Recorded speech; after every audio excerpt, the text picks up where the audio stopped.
پاس ایک شخص آیا, اس نے کہا, وہ پٹھان تھے, ہمارے حضرت سے بیعت ہوئے. انہوں نے کہا کہ مجھے اپنی بیوی پہ چھوٹی چھوٹی باتوں پہ غصہ آتا ہے تو میں اس کو مارتا ہوں, بعد میں مجھے ندامت ہوتی ہے کہ یہ کیا ہو رہا ہے. بولو بھائی, غلط ہو رہا ہے. لیکن اللہ کا خوف تھا نا, تو ان کو احساس ہو گیا کہ میں جو بیوی کو بلا وجہ مارتا ہوں, بلا وجہ کیا مارنا تو بہت سخت حالت میں اللہ نے اجازت دی ہے, بہت ہی کوئی معاملہ خراب ہو جائے تو ہاتھ اٹھانے کی اجازت دی ہے. ہمارے نبی صلی اللہ علیہ وسلم نے پوری زندگی اپنی کسی زوجہ پر ہاتھ, بولو بھائی, نہیں اٹھا. یہ نبی کے اخلاق تھے. ہمارے ہاں بعض لوگوں میں رواج ہے جانوروں کی طرح کوٹتے ہیں, پیٹتے ہیں, تمیز سے بات ہی نہیں کرتے. جب بات کریں گے, یعنی حضرت مفتی تقی عثمانی صاحب ایک بیان فرما رہے تھے کہ ایک شخص نے, فرماتے ہیں, مجھے بتایا میرے والد صاحب کو کہ میں جب گھر میں جاتا ہوں تو سب گھر والے ڈرنا شروع ہو جاتے ہیں, کانپنا شروع ہو جاتے ہیں. تو بڑے فخر سے بتا رہا تھا کہ میرا گھر میں اتنا روب ہے. تو فرمایا کہ یہ قابل تعریف نہیں ہے. ہم نبی کو اگر فالو کرنا ہے, نبی کی اتباع کرنی ہے, تو صحیح حدیث ہے, حضرت عائشہ رضی اللہ تعالی عنہا فرماتی ہیں کہ آپ صلی اللہ علیہ وسلم جب گھر میں داخل ہوتے تھے تو مسکراتے ہوئے چہرے کے ساتھ داخل ہوتے تھے. تو مجھے جب کسی نے بتایا نا ایک طالب علم کا قصہ کہ وہ گھر میں داخل ہوتا ہے تو گھر والے کانپنا شروع ہوتے ہیں, میں نے کہا وہ کوئی چنگیز خان کی اولاد ہوگا, پھر وہ اس کا اصلاحی تعلق کس سے ہوگا؟ چنگیز خان سے. چنگیز خان بھی جب بغداد آیا تھا نا تو سب کیا ہو گئے تھے؟ کانپنا شروع ہو گئے. تو بھائی ہم محمد صلی اللہ علیہ وسلم کی روحانی اولادوں میں ہیں, ہم چنگیز خان اور فرعون کی اولادوں میں نہیں ہیں. تو گھر والوں کے بارے میں بھی آپ صلی اللہ علیہ وسلم نے اخلاق بتائے ہیں.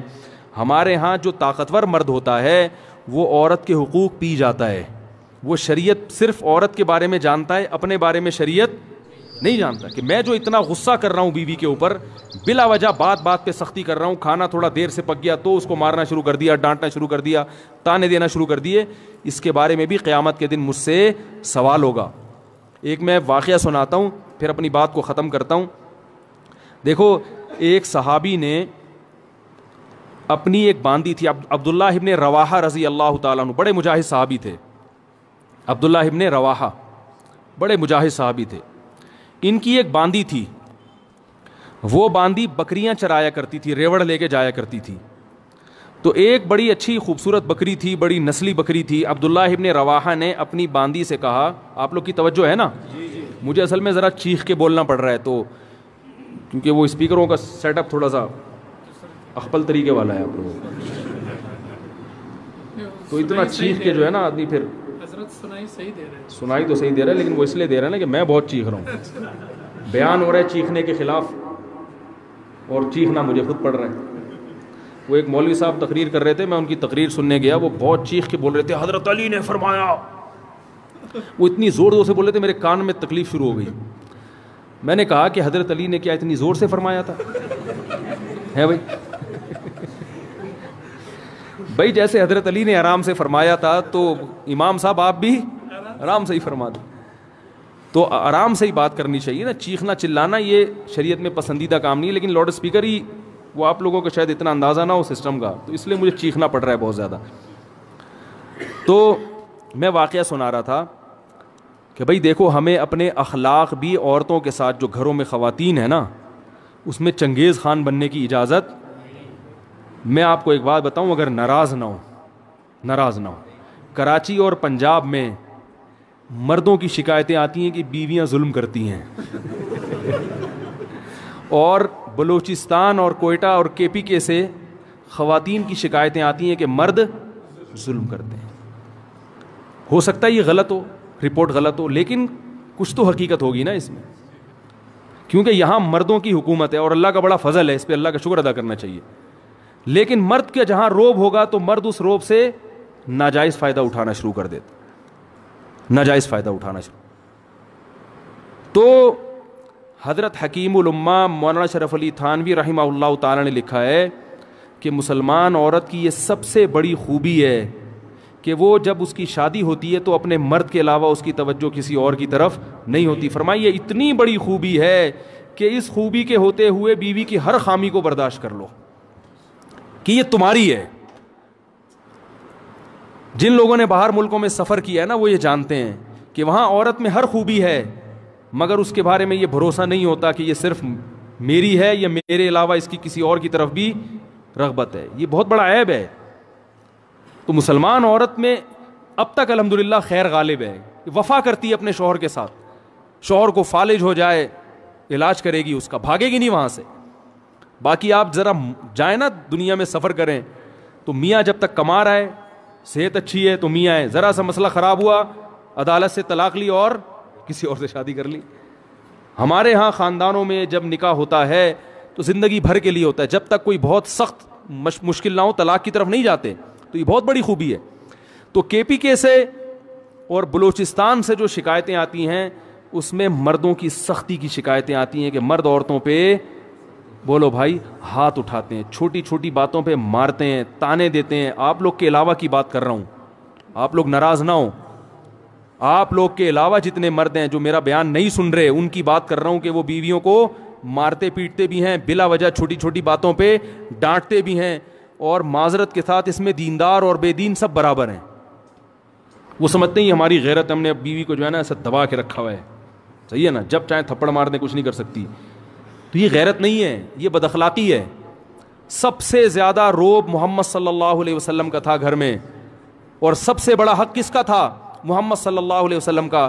لیکن پوری زندگی آپ نے کسی زوجہ پہ ہاتھ نہیں اٹھایا. آپ کہیں گے کہ بھئی ان کی بیویاں اتنی فرما بردار تھیں, جو کہو کر دیتی ہوں گی. ایسا نہیں تھا, فرما بردار تو تھیں, لیکن میاں بیوی میں جو اونچ نیچ ہوتی ہے وہ ہمارے نبی کے گھر میں بھی ہوتی تھی. صحیح حدیث میں ہے کہ ایک مرتبہ آپ صلی اللہ علیہ وسلم اپنی بیویوں سے ناراض ہو کے 1 مہینے کے لیے گھر سے باہر چلے گئے. کیونکہ جب میاں بیوی کا رشتہ ہوتا ہے تو پیغمبر کا اور امتی کا رشتہ الگ ہے, اور شوہر بیوی کا رشتہ الگ ہے. اور اللہ نے آپ کے گھر میں یہ واقعات اس لیے ہونے دیے تاکہ امت کو سبق ملے کہ بھائی اختلاف کے وقت کیا کرنا ہے. تو کتنا پریشان ہوئے ہوں گے کہ 1 مہینے کے لیے گھر سے غائب ہو گئے. فرمایا میں نہیں آؤں گا قریب کسی کے. اور جب 29 تاریخ ہوئی ہے نا تو گھر چلے گئے. صحابہ نے کہا یا رسول اللہ بھی 30 دن پورے نہیں ہوئے. آپ نے فرمایا مہینہ 29 کا تھا. ٹھیک ہے, مہینہ کس کا تھا؟ ناراضی کو ختم کر دیا پھر. لیکن ایسا نہیں کیا کہ ناراض ہوئے تو گھر میں چیزیں توڑنی پھوڑنی شروع کر دی ہوں اور اٹھا کے مارنا پیٹنا شروع کر دیا ہو, جو آج ہمارا حساب کتاب ہے. ہاں کوئی بہت ہی ٹیڑھی پسلی کی عورت ہے, بالکل ہی سدھرنے کا نام نہیں لے رہی, تو شریعت نے پھر مجبوری میں ہاتھ اٹھانے کی اجازت بھی دی ہے. لیکن ایسی عورتیں ہمارے معاشرے میں ان کا ریشو بہت کم ہوتا ہے, خاص طور پر ان علاقوں میں تو فرما برداری کا عنصر زیادہ ہے. تو اس میں ایک چیز میں ایک حدیث آپ کو سناتا ہوں, اس کے بعد اپنا بیان ختم کرتا ہوں. عبداللہ ابن رواحہ رضی اللہ تعالیٰ عنہ, عرب جو تھے نا یہ عورتوں پہ بڑے سخت ہوا کرتے تھے, خاص کر قریشی. جو قریش کے قریشی لوگ تھے نا یہ بیویوں پہ کیا ہوتے تھے؟ سخت ہوتے تھے. لیکن اسلام آنے کے بعد کیسے تبدیل ہوئے؟ عبداللہ ابن رواحہ رضی اللہ تعالیٰ عنہ نے نبی وہ اپنی باندی سے کہا کہ میری اس بکری کی خاص طور پر تم نے کیا کرنی ہے؟ حفاظت کرنی ہے. تو اللہ کی قدرت کہ وہ بھیڑیا آیا اور اس بکری کو کھا گیا. عبداللہ ابن رواحہ کا غصہ آیا اور انہوں نے 1 تھپڑ لگا دیا باندی کے, صرف 1 تھپڑ مارا ہے, بیوی کے نہیں بلکہ, حالانکہ باندی کا درجہ بیوی سے, باندی تو نوکر ہوتی ہے نا, غلام ہے, لونڈی ہے, اس کا وہ مقام تھوڑی ہے جو بیوی کا ہے. 1 تھپڑ لگا دیا.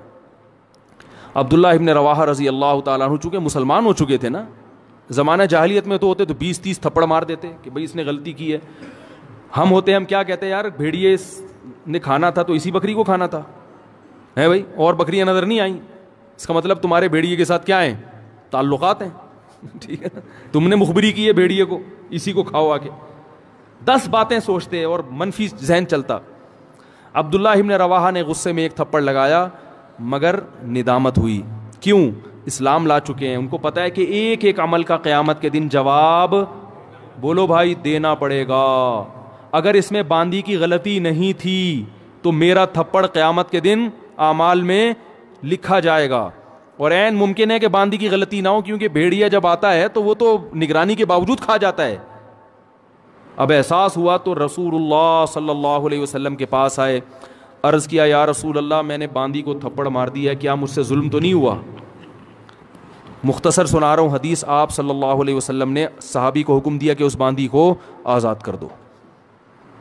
اس وقت آج کے حساب سے دیکھا جائے تو باندی کی قیمت کروڑوں اربوں روپے بنتی تھی, سب سے مہنگا مال کیا ہوتا تھا اس زمانے میں؟ باندی. ایک تھپڑ کے بدلے میں نبی نے کیا حکم دیا؟ اگر جہنم کی آگ سے بچنا چاہتے ہو تو اس کو آزاد کر دو. عبداللہ ابن مسعود رضی اللہ تعالیٰ عنہ نے ایک دفعہ اپنے غلام کو مارا. وہ بھی غلام تھا، نوکر تھا، بیوی نہیں تھی. غلام کا مقام تو بیوی سے کم ہوتا ہے. جب مارا تو آپ صلی اللہ علیہ وسلم نے کیا حکم دیا؟ فرمایا اللہ اقدر علیک منک علیہ. اے ابن مسعود، جتنی تجھے اپنے غلام پہ قدرت ہے نا، اللہ کو تجھے اس سے بھی زیادہ قدرت، اللہ کو تجھ پر اس سے بھی زیادہ قدرت ہے. تو آج اس کو مار رہا ہے اس لیے کہ تیرا نوکر ہے، یہ کچھ نہیں کر سکتا. اللہ تیرے گناہوں پر اگر سزا دینا تو بھی کچھ نہیں کر سکتا، کیونکہ اللہ کو تجھ سے بھی زیادہ طاقت ہے. تو جیسے تو یہ چاہتا ہے کہ تیری خطاؤں کو اللہ معاف کرے، تو بھی اپنے ماتحتوں کی غلطیوں کو معاف کر. عبداللہ ابن مسعود رضی اللہ تعالیٰ عنہ ڈر گئے. فرمایا ہوا عتق لوجہ اللہ یا رسول اللہ، بس اس کا کفارہ یہ ہے کہ میں نے اللہ کے لیے اس کو آزاد کر دیا. فوراً آزاد. کروڑوں روپے کی ملکیت ضائع کر دی اپنی، آزاد کر دیا. تو آج بیویوں کو مارا جاتا ہے، بلا وجہ پیٹا جاتا ہے، بلا وجہ تانے دیے جاتے ہیں. تو نے باپ کے گھر سیکھا کیا ہے؟ تیرے باپ نے تجھے تربیت نہیں کی، تیری ماں نے تجھے سکھایا نہیں ہے. یہ کتنے برے تانے ہیں بد اخلاقی والے. بھائی کوئی خامی ہے تو محبت سے انسان بتا دے. ہمارے ہاں اصلاح کا عنصر کم ہوتا ہے، تانے دینے کا عنصر بولو بھائی زیادہ ہوتا ہے. تو بھائی یہ اگر آپ اس طرح سے کریں گے تو کل قیامت کے دن اس کا جواب اللہ کو بولو بھائی دے